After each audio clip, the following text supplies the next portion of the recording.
Hey, everybody, Freedom Frequency here. We are going over the Declaration of Independence, another critical document that we are all party to. So I think it's super important that we at least give it a good once over, give it a good read. I got my web browser ready to look up any words that at least I might know. Um, so so let's just, quickly remember, Declaration of Independence was establishing an independence from Britain, from the United Kingdom. Um, it was established by the 13 states and establishing themselves as free and not under the rule of King George anymore. So I think it was King George. I'm not sure which one it was.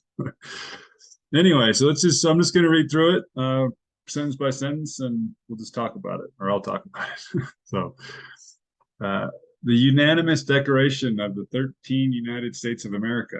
When in the course of human events, it becomes necessary for one people to dissolve the political bands which have connected them with another, and to assume among the powers of the earth the separate and equal station to which the laws of nature and of nature's God entitle them, a decent respect to the opinion of mankind requires that they should declare the causes which impel them to the separation.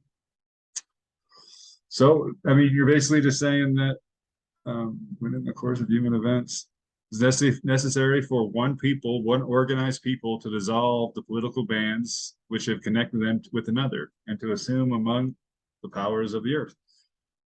So you're just saying that, here in the States, a lot of people probably had connections and political affiliations with the United Kingdom and wanted to stay under their control or their rule. So, um, this is saying that even if you have those type of political affiliations, you know, it's time to disconnect those and reconnect a new one with the new people in a new nation.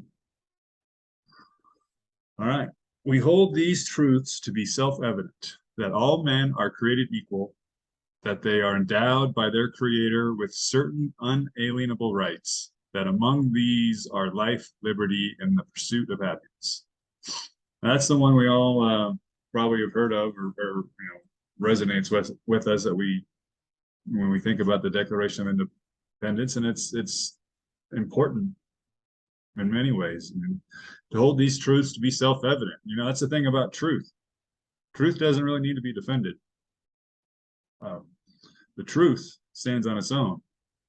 And so these is just reestablishing what is the truth. And these are things that do stand on their own and really can't be questioned. That all men are created equal, that we are endowed with our spirit, with our soul from the Creator. And this is right here in the governing documents, with certain unalienable rights. Again, rights are things that cannot be taken away from us. They are ours. Unalienable means they cannot be taken away.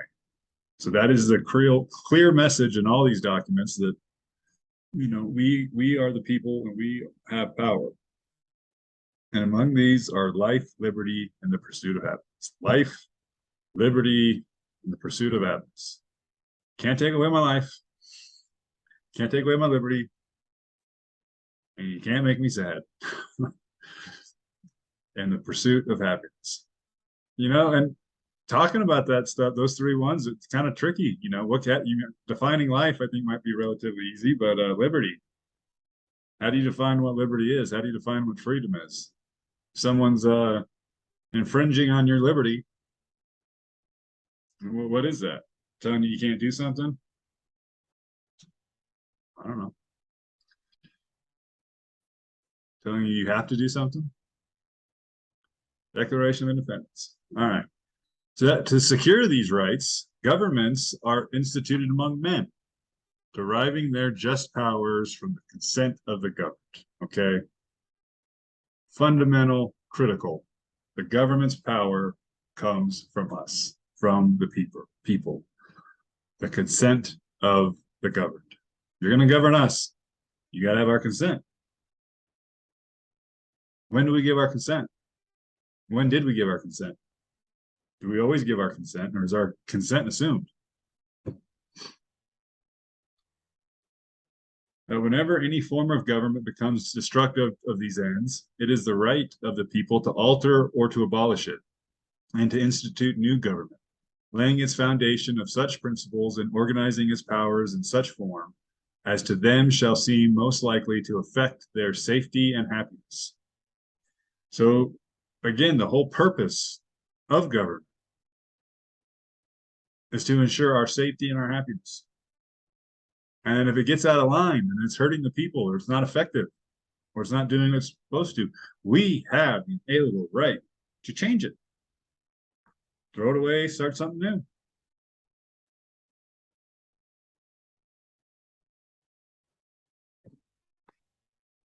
Safety and happiness. Is our safety being infringed? Some might say so. Is our happiness being infringed? Some might say so. Prudence, indeed, will dictate that governments long established should not be changed for light of transient causes, and accordingly all experience hath shewn. I don't know what that word is. Just do a quick.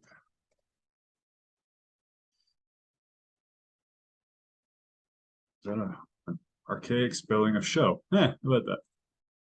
All experience hath show that mankind are more disposed to suffer, while evils are sufferable, than to right themselves by abolishing the forms to which they are accustomed. That is a heavy one. I'm going to read again.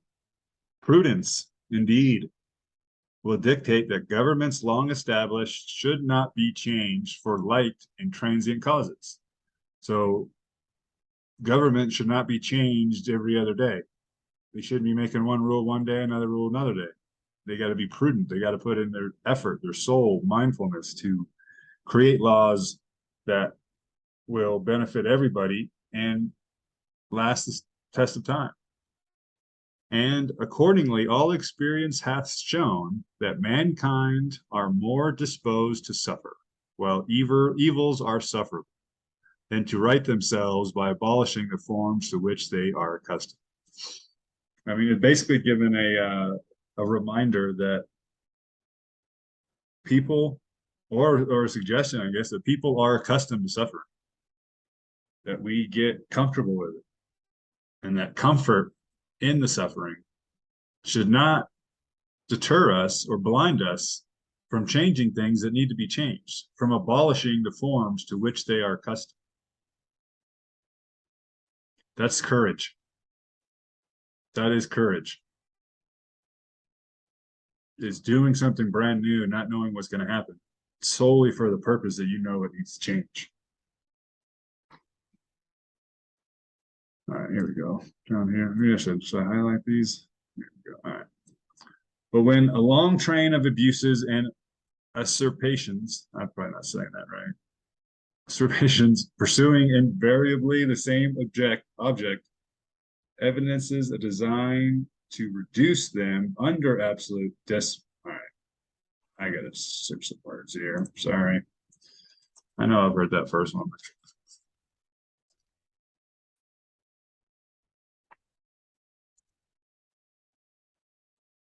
Yeah, wrongful or illegally taking or seizure. So long trains light, but when a long train of abuses and unlawful takings pursuing invariable the same object, I think that should be evidences. All right, it's all right, it's all right.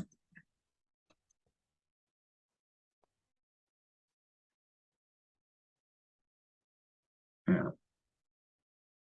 To make clear a design to reduce them under absolute despotism. It's their right, it's their duty to throw off such government and to provide new guard for their future security. All right, I don't know what despotism is, so. You guys are watching at home, you're probably learning just how uneducated I am. All right, absolute authority. All right, absolute power and control. Tyranny, fair enough. All right. So, but when a long train of abuses and unfair takings, pursuing invariably the same object. Evidence is shown, a design to reduce them under absolute tyranny. It is their right, it is their duty to throw off such government and to provide new guards for their future security. So again, this was 1776, 13 states said we had enough, right? And it's their right to do that. Absolute authority, tyranny, being forced to do things against your will. Stand up and provide new guards for their future security. Such has been the patient sufferance of these colonies, and such is now the necessity which constrains them to alter their former systems of government. Saying colonies, the states, have been suffering.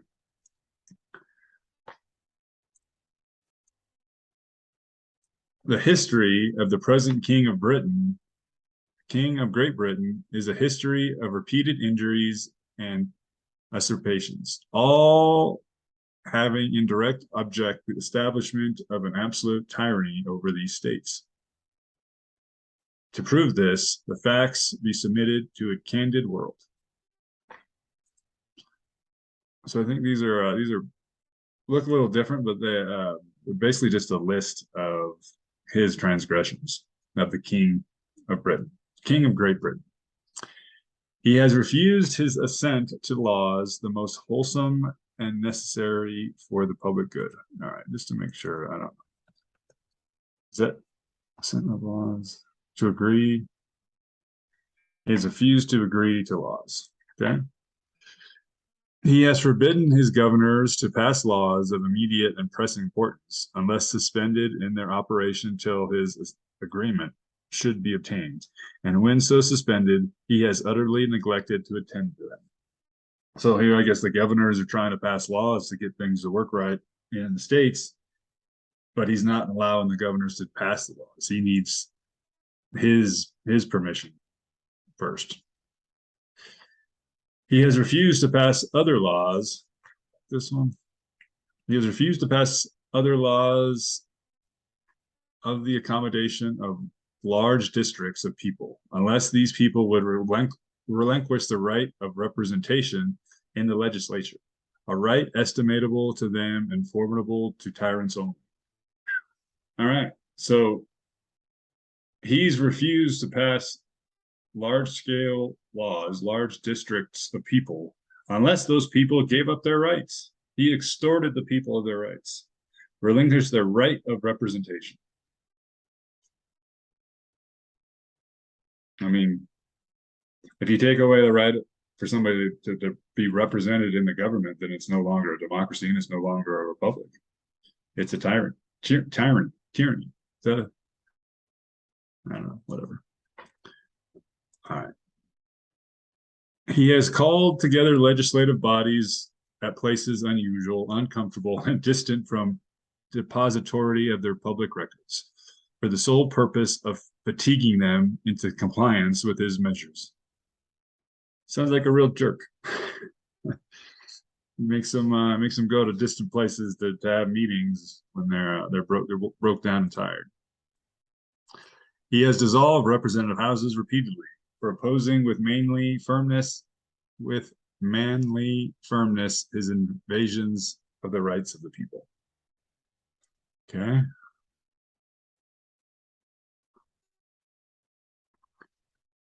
He has refused for a long time after such dissolutions to cause others to be elected, whereby the legislative powers, incapable of annihilation, have returned to the people at large for their exercise, the state remaining in the meantime exposed to all dangers of invasion from without and convulsions within.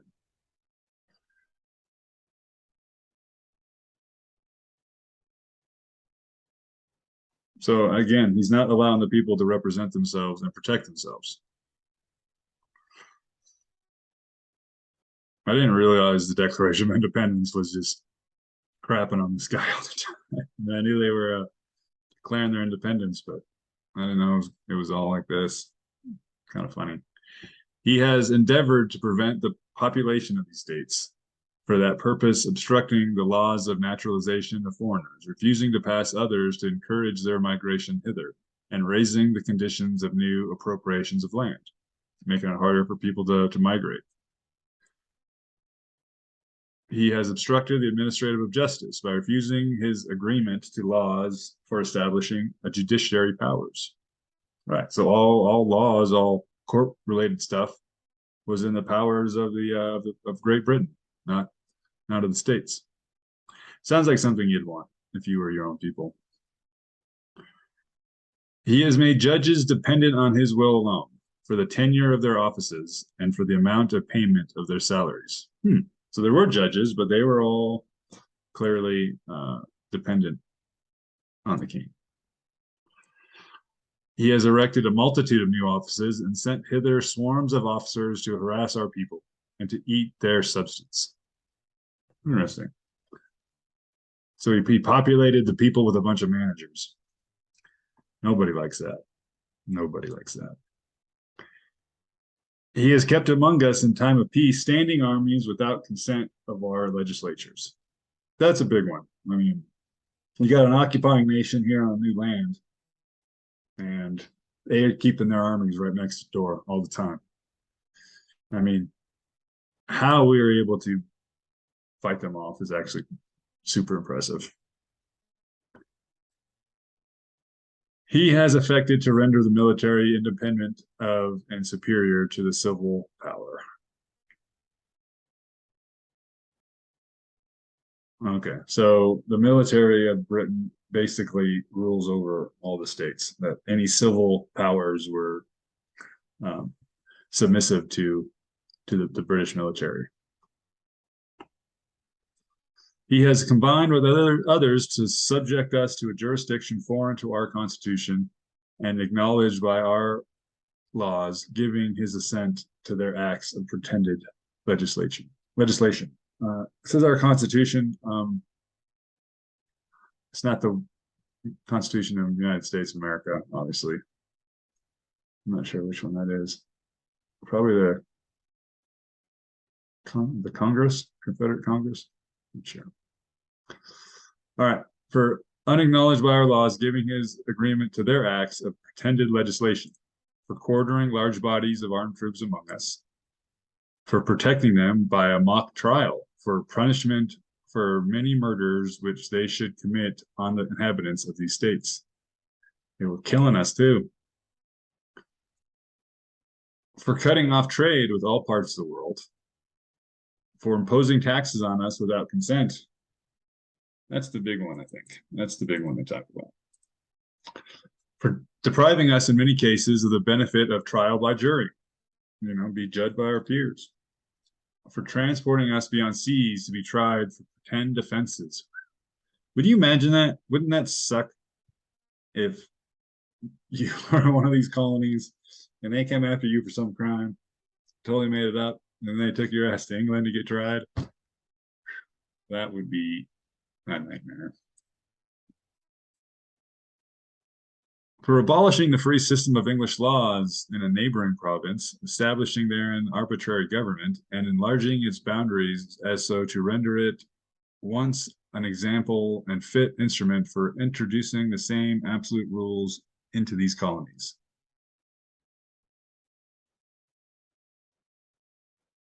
Yeah, I guess the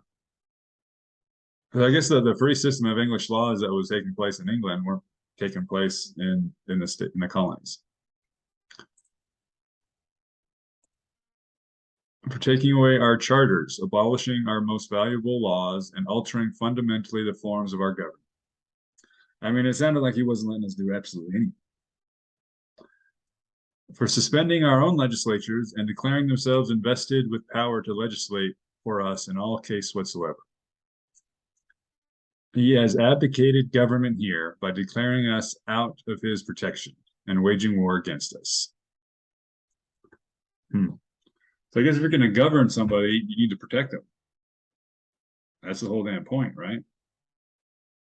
Otherwise, it is a war crime. He has plundered our seas, ravaged our coasts, burnt our towns, and destroyed the lives of our people. He is at this time transporting large armies of foreign mercenaries to complete the work of death, desolation, and tyranny, already begun with circumstances of cruelty and perfidy scarcely paralleled in the most barbarous ages and totally unworthy the head of a civilized nation. I gotta look up perfidy. It's a cool word, perfidy. Hope it doesn't mean anything weird. No. Deliberate breach of trust. You lack perfidy.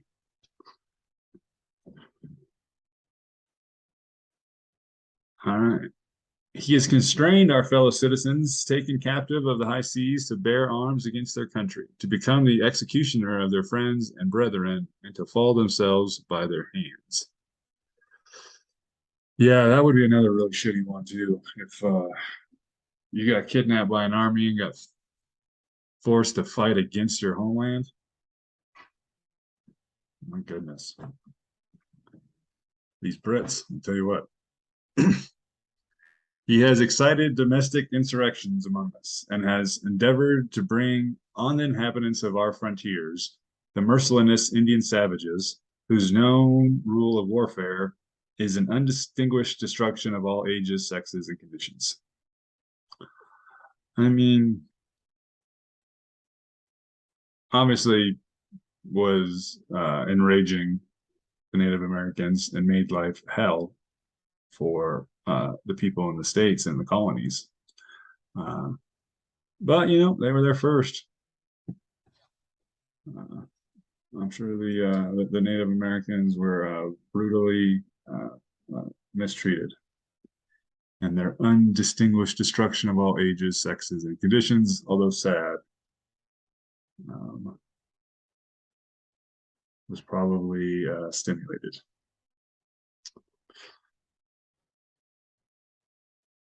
In every stage of these oppressions, we have petitioned for redress in the most humble terms. Our repeated petitions have been answered only by repeated injury.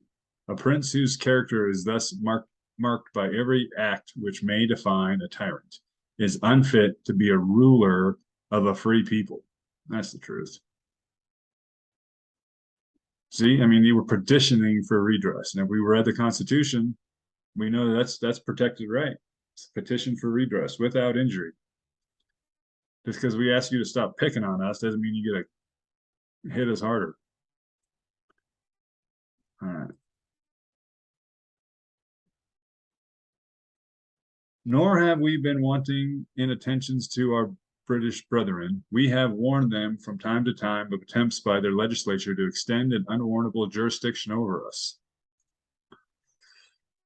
We have reminded them of the circumstances of our emigration and settlement here. I wonder what those were.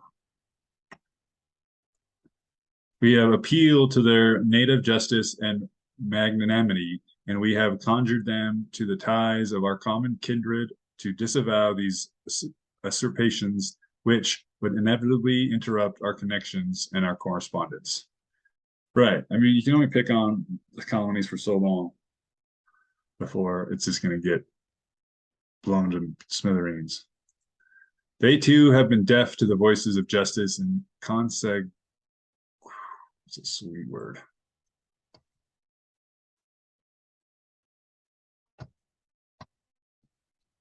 A relationship by descendant from common ancestry kinship. Okay. Right, because for many people in England, the people in the States and the colonies were their descendants, were their kin. So even those ties between family, kindred peoples, wasn't enough to keep the tyranny away from our shores. We must therefore acquiesce in the necessity which denounces our separation, and hold them, as we hold the rest of mankind, enemies in war, in peace, friends. Wow, that's an interesting way to put it. We must therefore acquiesce the necessity which denounces our separation, and hold them as we hold the rest of mankind, enemies in war, and peace, friends. So we're enemies as long as you guys are being jerks. but when you guys stop, we'll be friends again. And I think you can totally see that with how the war ended. I mean, there's a war and a battle, but the relationships and commerce and the judiciary did not go away. We, therefore, the representatives of the United States of America in General Congress assembled, appealing to the Supreme Judge of the world for the rectitude of our intentions, do in the name and by authority of the good people of these colonies, solemnly publish and declare that these united colonies are, and for right out to be free and independent states, that they are absolved from the allegiance to the British Crown, and that all political connections between them and the state of Great Britain is and ought to be totally dissolved, and that as free and independent states, they have full power to levy war, conclude peace, contract alliances, establish commerce, and to do all other acts and things which independent states may of right do. Whew. So that's that's the sentence right there. It basically says, in every way, shape, and form, we are separated. Political connections between the state and the Great Britain are totally dissolved. This is interesting because there was a connection still. It says there was still a banking connection, right? That these, so it doesn't talk about that. It basically says that all political connections between the states and Great Britain is and ought to be totally dissolved. So only in politics did we declare independence.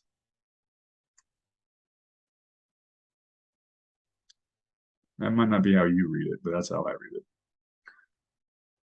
And for the support of this declaration, with a firm reliance on the protection of divine providence, we mutually pledge to each other our lives, our fortunes, and our sacred honor.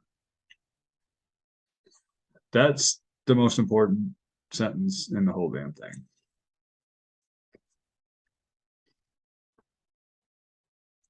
And it comes down to this word right here, pledge.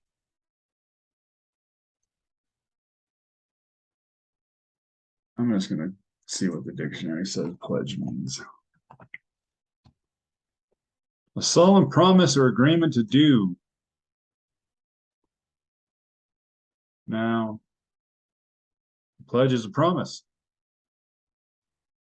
Oh, what do you know? Something delivered as security for the payment of a debt or fulfillment of a promise, subject to forfeiture or failure to pay or fulfill the promise.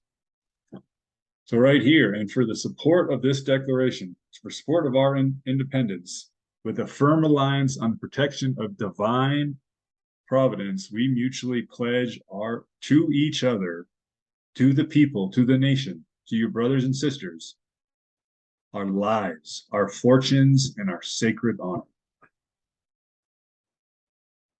We pledged everything we got. We pledged everything we got to the nation. Folks, promise is a security. A pledge is a promise. The Declaration of Independence is, in fact, a security. All right, that's it. I'm going to open up to questions if we got any. If not, we're gonna shut her down. Comments, questions going once? Nope, no questions. No questions. Okay. I'll stop the share, and that's it. A quick one. 30 minutes. I'm proud of myself. So proud of myself. That was Alrighty. good. That was good. Yeah, it was unique. I honestly had never read it before, and it was interesting. There wasn't anything too crazy, but there's a lot of stuff I didn't expect. So yeah, there was a section in there towards the beginning, and I can't remember what it was, but I think doing us harm, and I thought of the IRS. well, exactly. The whole thing I was reading the first time, I was like, this ain't a whole lot different. This ain't a whole lot different. I think it had to do when they were creating offices. And I thought, wow, well, that was the IRS. All three-letter agencies. Hassling people. Yep. FBI. They're harassing somebody. Yeah. All right, I'm gonna end it. Okay. All right. See you guys later. But